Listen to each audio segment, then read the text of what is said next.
दोस्तों रीड की आंसर की आ चुकी है और आप लोगों ने आंसर की को मैच भी अपने पेपर से कर लिया होगा, लेकिन हर बार की तरह न केवल राजस्थान के बल्कि पूरे भारत में होने वाले किसी भी आयोग के द्वारा जब पेपर कराया जाता है तो कोई ना कोई ऐसे विवादित क्वेश्चन जरूर होते हैं जिसको लेकर बड़ा लफड़ा होता है। ऐसे ही कुछ क्वेश्चन रीड के अंदर भी दिए थे जिसमें कुछ चीज़ मिसप्रिंट दी हुई थी और कुछ क्वेश्चंस के आंसर बहुत ज़्यादा अलग अलग दिए हैं। अब समस्या कब आती है? समस्या तब आती है कि सभी बच्चे एक बुक से नहीं पढ़ते, हर एक बच्चा अलग अलग बुक से प्रिपेयरिंग करता है और उसके बाद उसने जिस बुक से जो भी पढ़ा है वो उसका वही आंसर करता है। लेकिन जब उसको उसके दिए हुए आंसर को गलत बताया जाता है आयोग के द्वारा, तब उसके दिल को दुख होता है और फिर वो आपत्ति जाहिर करता है उस आयोग पर कि मेरा आंसर क्यों गलत है, क्योंकि मैंने इस बुक से पढ़ा है। तो ऐसे कुछ मैं आपको आज कुछ विवादित प्रश्न और उन पर बच्चों के द्वारा भेजे गए जो क्वेश्चंस हैं और क्वेश्चन के आंसर है कि मैंने वहां से पढ़ा और इसका आंसर ये होगा, उनको लेकर मैं आपके साथ बात करने वाला हूं। हो सकता है ये पेपर में आपके साथ भी समस्या हो। चलिए दोस्तों स्टार्ट करते हैं इस वीडियो को। देखो इसमें दिया है हिंदी भाषा में वाक्य के मनुष्य अंग होते हैं।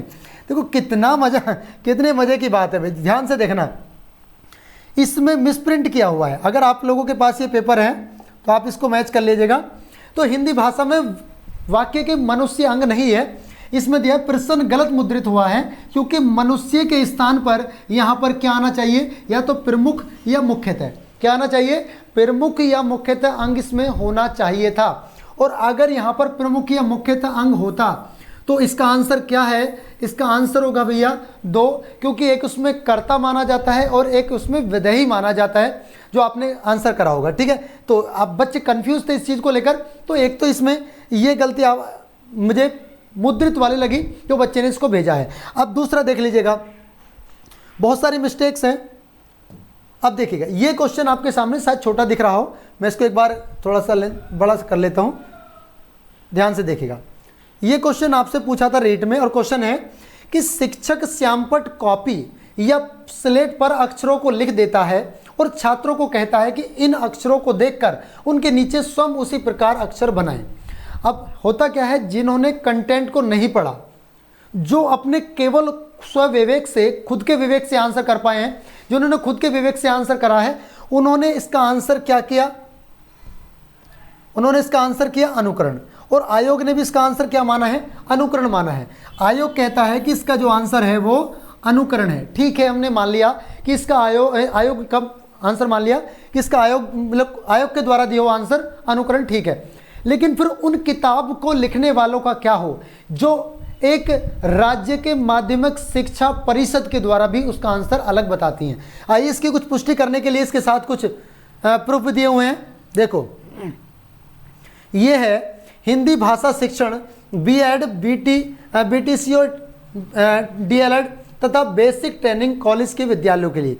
ये भाई योगेंद्र जीत जी की एमए और एमए बीएड ये करे हुए हैं, इनकी किताब से हमने इसको उठाया।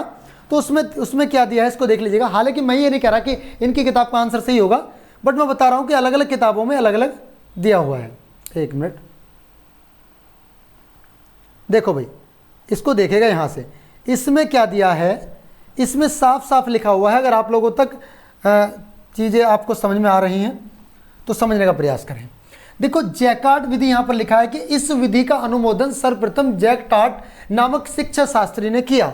इसमें बालक स्वयं संशोधन करता है। ओके, बालकों ने जो पाठ पढ़ा होता है उसका कोई वाक्य अध्यापक लिख कर देता है और बालक अनुकरण करके एक एक शब्द को लिखता है, और वही बात सेंटेंस में की गई है। जब वही बात क्वेश्चन में की गई तो आंसर तो यार जैक टार्ट विधि होना चाहिए था, लेकिन आंसर दिया है आपका अनुकरण विधि। आइए एक प्रूफ और देख लेते हैं। मैं इसका एक और प्रूफ आपको दिखा देता हूं जहां से इसको दिया हुआ है। एक मिनट। तो मतलब अलग अलग किताबों में अलग अलग चीजें दी हुई हैं, और सबसे बड़ी बात यह कि या तो आयोग ये कहे कि कोई भी अगर क्वेश्चन होगा तो उस क्वेश्चन का जो विवाद होगा हम राज्य की माध्यमिक शिक्षा परिषद के आंसर की से मैच करेंगे या हम एनसीईआरटी से मैच करेंगे। ठीक है, और मैं अभी आपको दिखाऊंगा कुछ क्वेश्चन ऐसे जो एनसीईआरटी ने भी कुछ अलग दिए हैं। आइए बढ़ते हैं। इसका तो खैर और ऐसा कोई प्रूफ नहीं है हमारे पास। तो ये देखिएगा, एक क्वेश्चन आपके सामने ये रहा, ये भी एक विवादित क्वेश्चन है, बहुत अच्छा क्वेश्चन है, लेकिन बहुत अच्छे क्वेश्चन की बड़ी दुर्गति है। क्या दुर्गति है समझिएगा। क्वेश्चन कह रहा है कि जैव विविधता यानी बायोडाइवर्सिटी शब्द किसने दिया था। बायोडाइवर्सिटी शब्द किसने दिया था। हालांकि जब आप गूगल को सर्च करोगे और बहुत सारी किताबों में देखोगे और अमेरिका के फोरम के माध्यम से अगर मान्यता की जांच करोगे तो आंसर आएगा पर WG रोजन। क्या आएगा? WG रोजन। हालांकि आयोग ने भी आंसर WG रोजन ही दिया, इसमें कोई परेशान होने वाली बात नहीं है। लेकिन अभी मैं आपको जो दिखाऊंगा उसको देखकर आपको लगेगा यहाँ सर ये क्या हुआ, ये तो सरासर बच्चों के साथ धोखा है। अभी आपको दिखाता हूँ कि समस्या कहाँ पर है। समस्या ये है आपके सामने जो दिखा रहा हूँ, देखिएगा। ये एक बुक है MA MSc के दौरान। देखो ये आपका Vardhaman Mahaveer open university Kota, Vardhaman Mahaveer open university Kota की एक किताब है। अगर आपको नहीं दिख रहा हो मैं थोड़ा सा आपको जूम करके दिखा देता हूँ, ठीक है। अब आपको शायद दिख गया हो। ये किताब हमने देखी और मतलब इस किताब को देखने के बाद इसमें जो आंसर दिया है, जैव विविधता से तात्पर्य वनस्पति एवं प्राणियों में पाए जाने वाले जातीय भेद से है और जैव विविधता शब्द का सर्वप्रथम प्रयोग अमेरिका के कीट विज्ञानी A.O. विल्सन द्वारा। मैं आपको और थोड़ा सा जूम करके दिखा देता हूँ, अगर आप लोगों को नहीं दिख रहा है तो थोड़ा सा सब्र करें।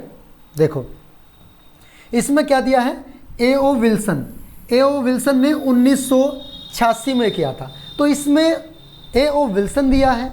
आइए थोड़ा सा आगे देखते हैं। ये तो आपका कोटा की बुक है, थोड़ा सा मैं आगे बताता हूँ। और अगर आयोग को लगता है कि इसमें संशोधन की आवश्यकता है तो बिल्कुल, अगर किसी बच्चे का एक भी अगर मार्क्स कटता है तो उसमें कहीं ना कहीं बच्चे की नहीं फिर दिक्कत होती है। देखो ये किताब है, ये 11th क्लास की बुक है और जो 11th क्लास की बुक है इसमें है भूगोल की, ये भूगोल की है। और आपको जानकर बड़ी खुशी होगी, ये कोई ऐसी वैसी किताब नहीं है। ये भी देखिएगा, माध्यमिक शिक्षा बोर्ड राजस्थान अजमेर, माध्यमिक शिक्षा बोर्ड राजस्थान अजमेर। अगर राजस्थान के ही बोर्ड की बात करें तो इसका आंसर मानना चाहिए था, लेकिन इसमें भी आंसर कुछ अलग है। क्या अलग है आइए मैं दिखाता हूं आपको। चलिए देखो इसमें जो आंसर दिया है, यहां देखिएगा, इसमें जो आंसर दिया है वो भी विल्सन दिया है।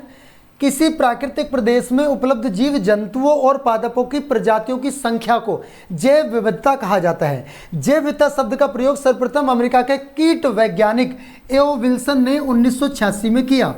तो दूसरा प्रमाण आपको मिल गया। A.O. विल्सन ने 1986 में इसको इजाद किया, इस शब्द को। तो दोनों जगह आपको मिल गया। राजस्थान बोर्ड भी इसको विल्सन बता रहा है, लेकिन जब राजस्थान बोर्ड ही रीट की परीक्षा कराता है तो आंसर देता है रोजन। तो ये तो कहीं ना कहीं नाइंसाफी है और इस पर आपको काम करना पड़ेगा, अगर राजस्थान बोर्ड वाले मेरी बात को सुन रहे हैं। चलिए तो आगे बढ़ते हैं। अब देखो भाई, ये तो एक क्वेश्चन हुआ, इस क्वेश्चन का आपने पुष्टि कर ली। अब आगे देखिएगा, यहाँ पर जैव विविधता शब्द सर्वप्रथम किसने दिया, तो आंसर दिया हुआ है A.O. विल्सन। यहाँ भी देखिएगा आंसर में इसके आंसर की को भी मैच कर लीजिएगा। तो ये एक गलती थी। आइए क्वेश्चन की तरफ और रुख करते हैं, जो और भी ज़्यादा उम्दा क्वेश्चन है, बहुत बढ़िया वाला। देखो ये क्वेश्चन, यार ये इस क्वेश्चन का जवाब नहीं। देखो इस क्वेश्चन को लेकर, ऐसे क्वेश्चन पे विवाद रहे तो कोई दिक्कत वाली बात नहीं है, क्योंकि ऐसे क्वेश्चन पे थोड़ा बहुत विवाद बनता है, लेकिन तथ्यात्मक क्वेश्चन को लेकर विवाद रहे वो कहीं ना कहीं शर्मनाक बात हो जाती है। क्वेश्चन शायद आपको दिख रहा होगा, और नहीं दिख रहा तो मैं एक बार थोड़ा सा और इसको बोल्ड कर देता हूं, शायद अब आपको दिखने लग गया हो। देखो भी समझो इस क्वेश्चन को। निम्नलिखित में से कौन सी प्रक्रिया बाल्यावस्था के दौरान सीखने से संबंधित नहीं है। बाल्यावस्था के दौरान, अब देखो आपको अगर मैं बताऊं बाल्यावस्था के दौरान सीखने से संबंधित नहीं है ये क्वेश्चन। अगर मैं बाल्यावस्था की बात करूं, अगर मैं पियाजे को अपना आदर्श मानूं और पियाजे की बातों को समझाने का प्रयास करूं, तो पियाजे ने ना 4 अवस्थाएं बताई हैं। पियाजे ने 4 अवस्था बताई हैं, 0 से 2, 2 से 5, सॉरी मैं गलत यहाँ लिखा गया, 1 मिनट में इसमें सुधार करना चाहूँगा। देखिएगा जो पियाजे की जो आपकी जो पियाजे आपने सुनोगे मनोवैज्ञानिक, 1, 2, 3 और 4, 0 से 2 और 2 से 7, 7 से 11 और 11 से एडल्ट एज तक उन्होंने बताया है। तो अब इसमें बाल्यावस्था को जो बताया है, अब देखो ये आपकी प्रारंभिक बाल्यावस्था बताया है, प्रारंभिक बाल्यावस्था, प्रारंभिक बाल्यावस्था, और ये है आपकी उत्तर बाल्यावस्था, जिसको मूर्त संक्रात्मक अवस्था उन्होंने कहा है, मूर्त संक्रात्मक अवस्था उन्होंने कहा है। अब चलते हैं इस पर विवाद क्या है। सर समझाने तो तुम लग गए, विवाद बता रहा हूँ भी आपको विवाद क्या है। विवाद यह है कि निम्नलिखित में से कौन सी प्रक्रिया बाल्यावस्था के दौरान सीखने से संबंधित नहीं है। ये बताओ, क्या बच्चा बाल्यावस्था में अपने पूर्व के अनुभवों का इस्तेमाल नहीं करता? बिल्कुल करता है। क्यों? क्योंकि अगर उसने प्रारंभिक बाल्यावस्था में आग के साथ खेलना चाहा और आग ने उसको जला दिया, तो फिर वो पुनः आग के साथ नहीं जाएगा, तो इसका तो वो प्रयोग वो करता है, तो ये आंसर नहीं हो सकता। आइए प्रतिबिंबन। प्रतिबिंबन का मतलब होता है किसी चीज को देखकर रिफ्लेक्ट करना। देखो बच्चा, देखो संवेदिक गामक अवस्था से, जो बिल्कुल 0 से 2 वर्ष की होती है, उस समय भी बच्चा प्रतिबिंबन करता है, बाल्यावस्था में भी करता है। अगर कोई आपके आपकी तरफ को कुछ आ रहा है तो आप उसको देखकर एकदम से चौंकेंगे, तो प्रतिबिंबन तो होता है। जब ये भी होता है तो ये आंसर भी नहीं हो सकता। आइए चलते हैं ऑप्शन नंबर 3 पर। ऑप्शन नंबर 3 कहता है कि सर कल्पना। देखो बाल्य अवस्था में बच्चा परियों के बारे में सोचता है, सपने देखता है, परियों की कहानी सुनता है और अपने मन में एक पिक्चर क्रिएट करता है, तो वो तो कल्पना है भाई। जब कल्पना है तो ये भी आंसर नहीं हो सकता। ठीक है, आयोग कहता है कि इसका आंसर जो होगा तर्क होगा। मैंने कहा नहीं होगा। क्यों नहीं होगा? देखो तर्क सुन लो। तर्क कह रहा कि बाल्यावस्था में, अब बाल्यावस्था में इन्होंने ये नहीं बताया कि प्रारंभिक बाल्यावस्था या उत्तर बाल्यावस्था। जो मूर्त, जो 7 से 11 वर्ष की अवस्था होती है, 7 से 11 वर्ष की अवस्था को ही उत्तर बाल्यावस्था या मूर्त संक्रात्मक अवस्था कहा जाता है। और उसमें बच्चा मूर्त चीज़ों को देखकर, मूर्त वस्तुओं को देखकर क्या करता है? तर्क करने लग जाता है, तर्क करने लग जाता है। तो भैया ये भी बात सही है, तो ये भी आंसर नहीं हो सकता। विवाद ये है कि जब चारों ही ऑप्शन गलत हैं तो फिर सही कौन सा है? ठीक है, तो भैया ये आपको ये क्वेश्चन थोड़ा सा विवादित है। अब इसके चलते थोड़ा सा पुष्टि करने के लिए देखो, मैं इसको हल्का थोड़ा छोटा कर लेता हूँ। हमने देखा कि बाल्यावस्था में सीखने से संबंधित तर्क नहीं हो सकता है। प्रमाणिक बुक एनसीईआरटी कक्षा 11 की मनोवैज्ञानिक की बुक में शब्दावली पेज संख्या 207 और पेज नंबर 73, पेज नंबर 74 पर जीन पियाजे के अनुसार इस क्वेश्चन का आंसर तर्क से हो सकता है। इस क्वेश्चन का आंसर तर्क से हो सकता है। लेकिन देखो एक चीज बताऊं, जिन बच्चों ने तर्क का आंसर दिया, जो भी दिया है उस बात को समझे।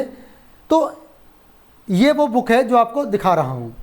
इसमें कहां पर, एक मिनट, देखो ये रहा। इन्होंने माना कि भाई औपचारिक संक्रात्मक अवस्था जो 11 से 15 या 11 से 18 वर्ष तक होती है या एडल्ट एज तक, किशोर तर्क का अनुप्रयोग अधिक अमूर्त रूप से कर सकते हैं और परिकल्पनात्मक चिंतन विकसित कर सकते हैं। ठीक है, चलो उन्होंने ये दिया है। तो ये कुछ चीज़ें हैं, जैसे इसमें तर्कना जो है यथार्थवादी चिंतन प्रक्रिया जो तथ्यों के लिए समुच्चय सेट से निकलती है। ठीक है, तो मतलब ये बहुत सारी चीज़ें हैं जो आपको परेशान कर सकती हैं। अब आगे चलते हैं, कोई और अगर विवादित क्वेश्चन रहा होगा तो आपको बताएं। चलिए भाई, तो ये थी आपकी रीट की जो आपकी आंसर की आई है। उस रीट की आंसर की में ये कुछ विवादित रीट उत्तर कुंजी आ गई है मेरे द्वारा परीक्षा के दिन प्रस्तुत उत्तरकुंजी में 60 प्रश्नों में से केवल एक के ऐसे प्रश्न का उत्तर गलत हुआ। तो मतलब अगर आप लोगों भी ऐसी इन क्वेश्चन से समर्थित, मतलब समर्थन करते हैं मेरी बात का कि हाँ सर वास्तव में ये क्वेश्चन विवादित हैं, तो आयोग के पास हम आपकी बात को पहुंचाने का प्रयास करेंगे। आप लोग कमेंट बॉक्स में लिखेगा कैसी लगी आपको जानकारी। ऐसे से मुद्दे आपको आपके लिए उठाते रहेंगे अगर आप लोगों ने हमारा साथ दिया। मिलते हैं ऐसी ही और समस्या समाधान करता वाली क्लास में। तब तक के लिए दोस्तों, जय हिंद, जय भारत, खुदा हाफिज।